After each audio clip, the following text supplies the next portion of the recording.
Ketua KPK Setio Budianto mengaku telah berkomunikasi dengan Jaksa Agung ST Burhanuddin terkait dengan supervisi perkara mantan Jampitsus Febri Adriansah. Hal ini ia sampaikan usai menghadiri peluncuran buku di Kompleks Parlemen Senayan. Setio mengaku pembahasan ini sempat terjadi di sela-sela acara berlangsung. Ketika ditanya apakah KPK akan mengambil alih penanganan perkara ex-Jampitsus, Setio mengatakan menghargai proses penyidikan yang berlangsung di Kejagung.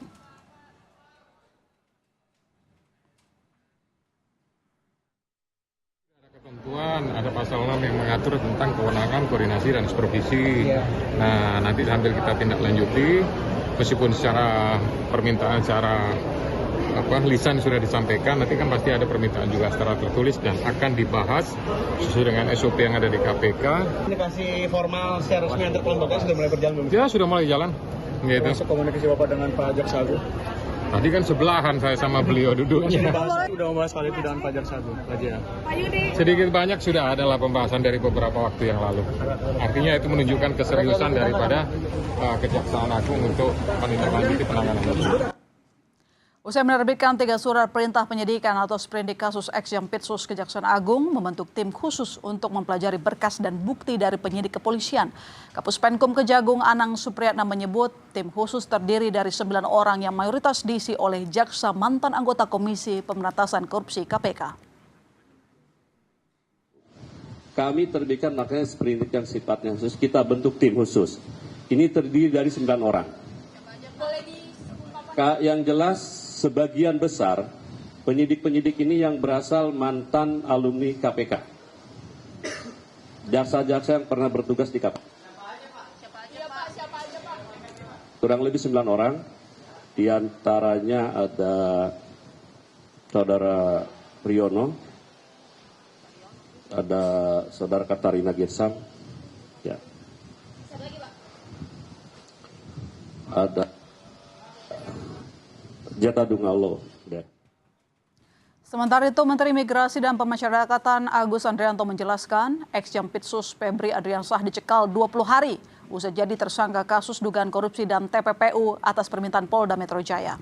Agus bilang pencekalan ini bersifat sementara dan bisa kembali diterapkan jika Kejagung mengusulkan. Polda Metro Jaya sekarang kan sudah diserahkan ke Kejaksaan penanganannya. Kita tunggu nanti setelah 20 hari nanti akan ada permintaan lagi. Pak, idealnya bukannya pencekalan itu masanya 6 bulan ya Pak? Ini kenapa 20 hari Pak pertimbangannya ya, apa? Karena masih sementara ya, kemarin yang diajukan oleh Polda Metro Jaya. Jadi kita kasih 20 hari. Kita tunggu dari Kejaksaan. Lalu bagaimana sebenarnya kewenangan kasus ini akan ditangani? Untuk membahasnya sudah bergabung bersama Sapa Indonesia Malam Laude Muhammad Syarif selaku Wakil Ketua KPK periode 2015 hingga 2019 dan ada juga Usman Hamid selaku Direktur Eksekutif Amnesty International. Selamat petang Mas Usman, selamat petang Pak Laude. Selamat petang Mbak. Ya. Selamat petang. Baik, saya ke Pak Laude dulu kalau begitu. Pak Laude, kalau kita lihat berdasarkan Undang-Undang KPK, sebenarnya sejauh mana batasan hak dan kewenangan KPK dalam mengambil alih atau mungkin mensupervisi kasus yang melibatkan petinggi Korps Adiaksa? Ya, sebenarnya kalau Undang-Undang KPK itu lumayan luas kewenangannya dalam rangka supervisi dan koordinasi, termasuk sebenarnya pengambil alihan.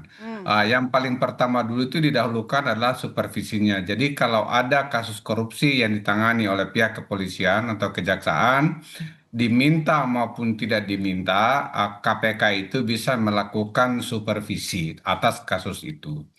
Apabila ditemukan misalnya ada hal-hal yang berhubungan dengan keterlambatan, terus kelihatannya tidak profesional, diperlambat, terus untuk mengalokasi hanya untuk orang-orang tertentu, padahal kasusnya akan melibatkan banyak orang, KPK by law dia bisa mengambil alih penyelidikan dan penyidikan kasus tersebut. Jadi sebenarnya KPK bisa saja masuk setiap saat. Yang tidak ada itu adalah misalnya kalau terjadi konflik kepentingan, ada benturan kepentingan biasanya. Hal seperti ini dalam prakteknya belum pernah terjadi, tapi mungkin ini perlu diantisipasi oleh KPK karena kalau misalnya jaksa memeriksa jaksa, mungkin ada kepentingan apa namanya itu konflik of interestnya, ada kemungkinan seperti itu. Oleh karena itu maka supervisinya harus ketat seperti itu Oke. agar tidak tidak dilokalisasi pada satu tempat saja karena ini adalah besar kasusnya. Jadi Mas Usman, kalau menurut Anda KPK hanya melakukan supervisi, apakah ini sudah bisa memastikan bahwa KPK akan menjaga independensi dalam penanganan kasus X Jampitsus? Yang pasti skala korupsi yang melibatkan petinggi Kejaksaan Agung saat ini itu bisa dikatakan sangat masif karena mengindikasikan adanya kesalahan yang sistemik, struktural, dan institusional dari lembaga penegak hukum. Nah, apakah mungkin misalnya KPK mengambil alih atau setidaknya memberikan supervisi? Itu sangat bergantung dari Presiden. Rasanya pasti berat untuk Kejaksaan Agung menyerahkan kepada LPSK. Tetapi masyarakat juga menilai ada yang tidak beres seandainya kasus ini hanya ditangani oleh Kejaksaan Agung. Terutama mengingat yang terlibat adalah orang nomor 2 setidaknya di Kejaksaan Agung. Nah, oleh karena itu yang dibutuhkan saat ini adalah ketegasan untuk memastikan bahwa kasus ini dibongkar sampai pada akar persoalannya. Jadi misalnya, kalau memang keterlibatan Jampitsus ini sudah tidak lagi bisa dibantahkan, segera tahan dan sebaiknya Kejaksaan Agung tidak memasuki wilayah ini sehingga akan meragukan kepercayaan masyarakat karena konflik kepentingan itu. Sebaliknya, Jaksa Agung seandainya ia menyerahkan kepada KPK, itu justru akan memperlihatkan keterbukaan Jaksa Agung di dalam membuka masalah sistemik di dalam kelembagaannya. Bahkan jika perlu, Jaksa Agung sebenarnya dalam konteks etika moral atau etika kehidupan berbangsa menyatakan mengundurkan diri sebagai bentuk pertanggungjawaban politik, pertanggungjawaban kelembagaan atas keterlibatan orang nomor 2 di Kejaksaan Agung. Sekali lagi ini adalah skala korupsi yang bisa dikatakan sangat besar atau dengan kata lain mega korupsi. Mega korupsi yang menurut Anda harusnya Presiden harus segera turun tangan untuk membuat penyelidikan kasus tidak dikejagung, itu maksud Anda, Mas Usman? Betul sekali. Setidak-tidaknya sebenarnya kita bisa merujuk Presiden terdahulu ketika terjadi misalnya sengketa kewenangan antara kepolisian dengan KPK. Saat itu Presiden membentuk tim 8 yang terdiri dari para ahli, para tokoh yang punya integritas untuk kemudian menyerahkan kasus ini ke lembaga yang memiliki independensi lebih.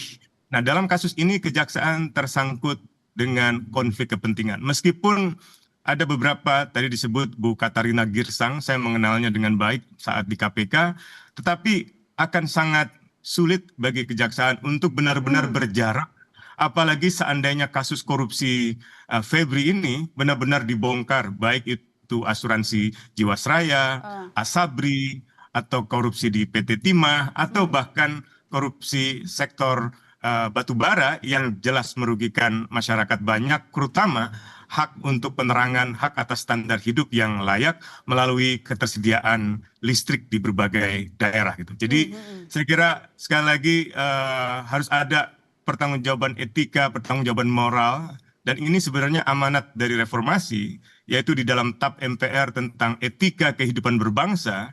Andai seorang pejabat misalnya tersangkut dalam sebuah perbuatan yang tercela, maka seorang pejabat tersebut sepantasnya menyatakan mengundurkan diri.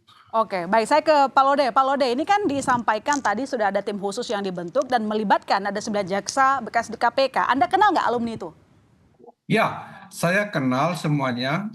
Mereka itu kayak Pak Muhibudin, Ibu Katarina Girsang, dan semuanya kalau kita lihat track record mereka memang adalah jaksa-jaksa yang sangat mumpuni. Sangat-sangat, saya pernah kerja dengan beliau Misalnya Ibu Katarina Girsang dulu pernah juga diteror ketika kasus cicak buaya seperti itu, Pak Muhyiddin dan lain-lain sebagainya. Jadi kalau saya lihat dari tim yang 9 orang itu, saya sangat yakin dengan integritas mereka.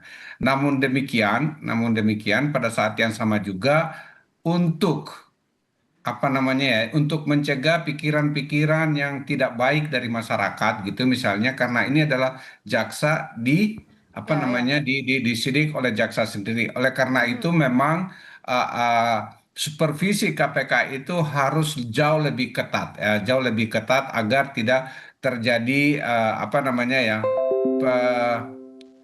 ini kasus-kasus besar dan melibatkan kasus-kasus besar juga yang apa namanya yang ditangani oleh kejaksaan. Bagaimana kasus Oke. Jiwasraya, bagaimana kasus yang lain. Itu pun sebenarnya sampai sekarang kita masih apa namanya ya masih belum jelas nasib kasus-kasus yang besar itu. Tiba-tiba orang tertinggi yang menangani kasus-kasus tersebut terimplikasi terlibat. Jadi ada kasus korupsi diselidiki, tetapi penyelidik dan penuntutnya itu terlibat kasus korupsi. Sehingga oleh karena itu, maka memang harus ekstra lapisan-lapisan. Jadi saya bisa paham apa yang diragukan oleh Bang Usman Hamid tadi itu.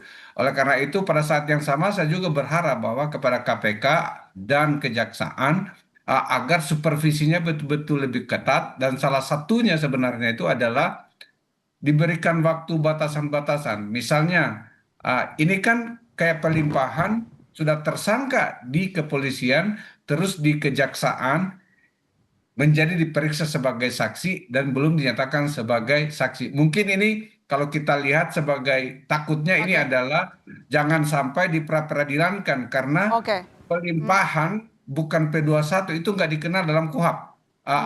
Oleh karena itu kita berharap bahwa nomor satu, kalau kita mau serius, jaksa segera mentersangkakan.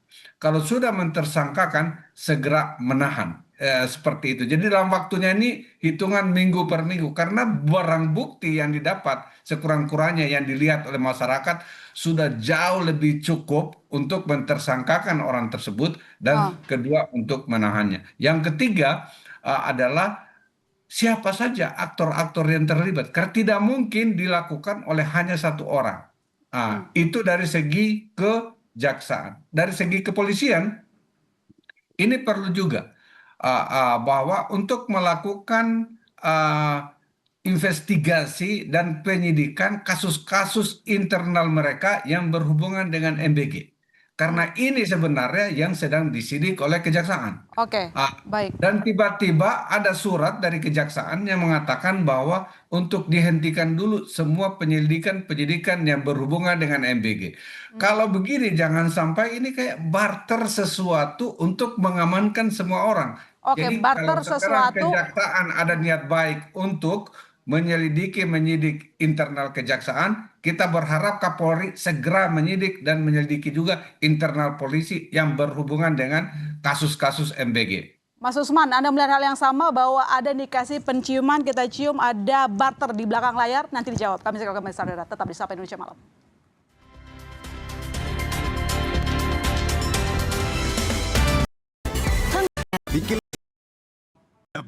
Jadi apa Indonesia Malam, Mas Usman, ini kan ada 3 sprindik baru yang diterbitkan begitu. Jadi apakah artinya status tersangkanya otomatis terhapus? Loh, seharusnya kalau memang kejaksaan sungguh-sungguh, tidak perlu lagi ragu untuk melanjutkan penetapan tersangka yang telah dilakukan oleh kepolisian. Kalau kejaksaan memperlihatkan keraguan dengan belum juga menetapkan status tersangka, jangan-jangan ada kekuatan besar di balik ini. Nah, kekuatan besar ini juga muncul ketika ada pengerahan personil militer dalam menjaga kediaman Febri maupun juga terutama mendatangi Polda Metro Jaya. Itu saya kira ada kekuatan besar di balik itu yang mengerahkan mereka. Sehingga seperti ada intimidasi untuk meminta pengembalian barang bukti atau mengambil alih misalnya pemeriksaan seorang saksi atau seseorang yang dianggap bisa membahayakan kepentingan hukum Jampitsus. Jadi saya kira pertanyaan yang paling dasar yang juga harus terjawab adalah siapa sebenarnya di malam itu yang mengerahkan personil militer ke Polda Metro Jaya di pukul 4 pagi, di 4 subuh dengan alasan silaturahmi. Tidak mungkin silaturahmi dengan seragam tempur dan senjata yang sangat lengkap. Dan saya ragu kalau Panglima misalnya yang mengerahkan itu. Komisi 1 DPR RI harus bertanya kepada Menteri Pertahanan. Mengapa sampai ada pengerahan militer untuk mendatangi markas kepolisian? Itu mengintervensi proses hukum. Mengintervensi. Itu memberikan intimidasi kepada proses hukum. Sekarang kita tahu Kejaksaan Agung khususnya Jampitsus bekerja dekat dengan Kementerian Pertahanan dalam Satgas Penertiban Kawasan Hutan, di mana Jampitsus banyak bekerja sama dengan pihak Kementerian Pertahanan. Nah, jangan sampai kekuatan besar itu justru membayang-bayangi Kejaksaan, membayang-bayangi tim ini sehingga tidak bisa bekerja secara independen. Saya tidak meragukan kapasitas dari jaksa-jaksa seperti Katarina Girsang gitu ya, atau jaksa agung muda lainnya seperti Pak Jampidum atau pelaksana Jampitsus.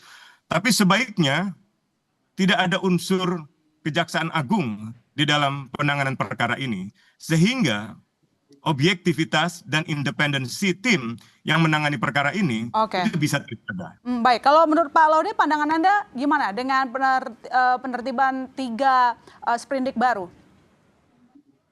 Ya, jadi kalau menurut saya memang saya katakan bahwa model pelimpahan seperti itu tidak sesuai dengan KUHAP.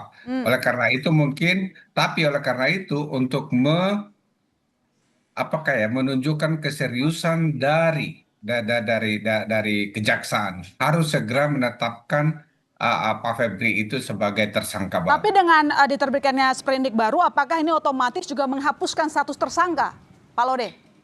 Ya, kalau misalkan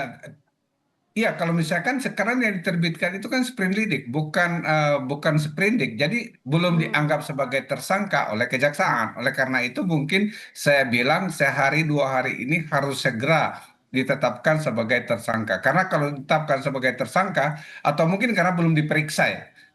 Setelah diperiksa ditetapkan sebagai tersangka sehari 2 hari kita lakukan itu supaya karena kalau sudah jadikan tersangka kewenangan dari penyidik itu menjadi lebih kuat. Dia bisa melakukan penggeledahan, dia bisa melakukan penahanan, dia bisa melakukan banyak hal seperti itu.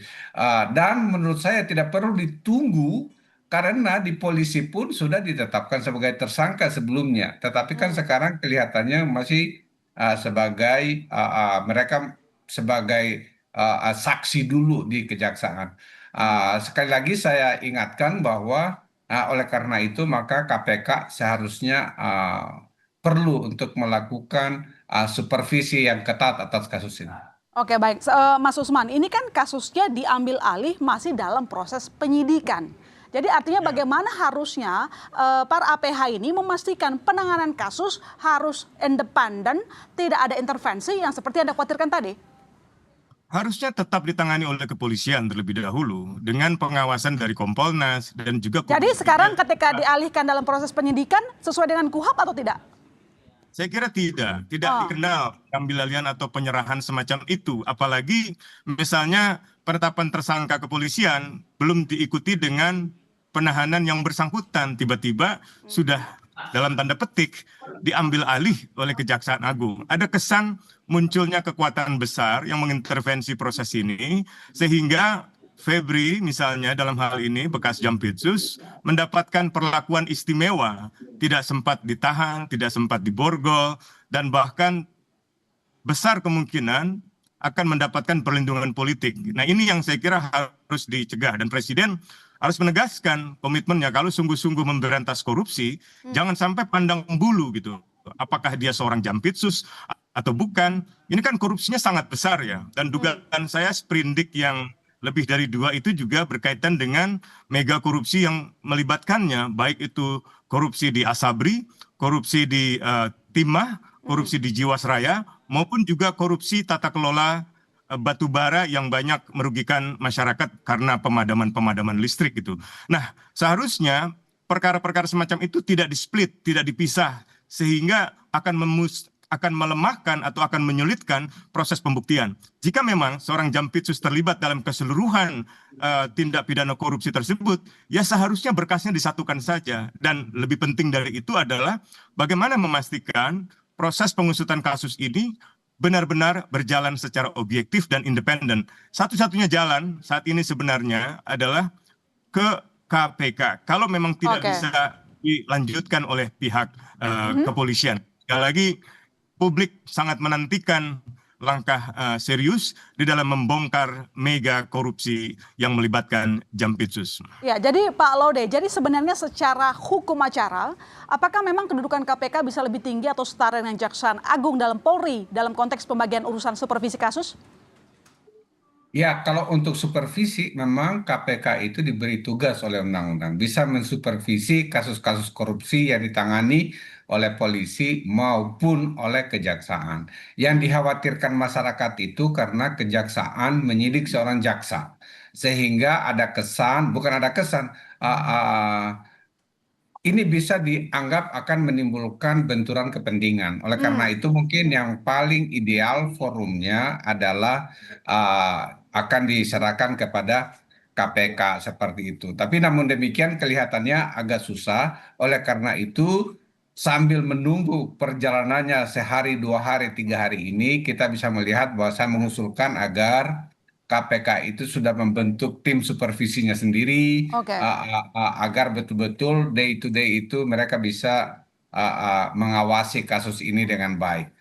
Itu saja sih sebenarnya dari saya. Baik, Mas Usman, ketika kasus ini dilimpahkan dalam proses penyidikan ke kejaksaan, kalau sampai kejaksaan pun tidak memegang, bukankah ini juga jadi jalan buntu, jadi pingpong, sehingga membuat kasusnya akan jalan di tempat juga gitu loh, Mas? Bisa. Yang pertama-tama itu kan sebenarnya kepolisian tidak menyerahkan ke kejaksaan, tetapi kepolisian diminta untuk menyerahkan perkara ini ke kejaksaan. Nah, itu saja sudah menyalahi due process of law. Kita harus mengawasi kepolisian. Kita wajib mengkritik kepolisian. Tetapi ketika kepolisian sedang mengusut kasus korupsi, lalu dihentikan dengan proses intervensi semacam ini, lalu mau sampai kapan kita membenahi sistem peradilan kita, sistem penegakan hukum kita, termasuk kepolisian, kejaksaan, kehakiman, dan juga KPK. Jadi memang jalan tengahnya, kalau memang ada ketegangan, kan ketegangan instansional antara Kejaksaan Agung dengan Polri ini bukan yang pertama kali. Dulu ada kasus pembuntutan Jampitsus oleh Densus, dan sebaliknya ada pengamanan anggota Densus oleh pihak Kejaksaan Agung. Nah, ini tidak boleh terulang. Dan saya kira apa yang sekarang ini kita hadapi, ini ujian besar. Kalau seandainya pemberantasan korupsi dalam kasus Jiwasraya, Timah, Asabri, dan juga Batubara ini tidak dibongkar, ini akan mempengaruhi kepercayaan publik termasuk kepercayaan masyarakat internasional terhadap kinerja ekonomi dan penegakan hukum di Indonesia gitu. Baik, terima kasih Mas Usman, terima kasih Pak Laude telah bergabung di Sapa Indonesia Malam. Kita tunggu perkembangan kasus ini ya. Sekali lagi terima kasih. Selamat malam Mas.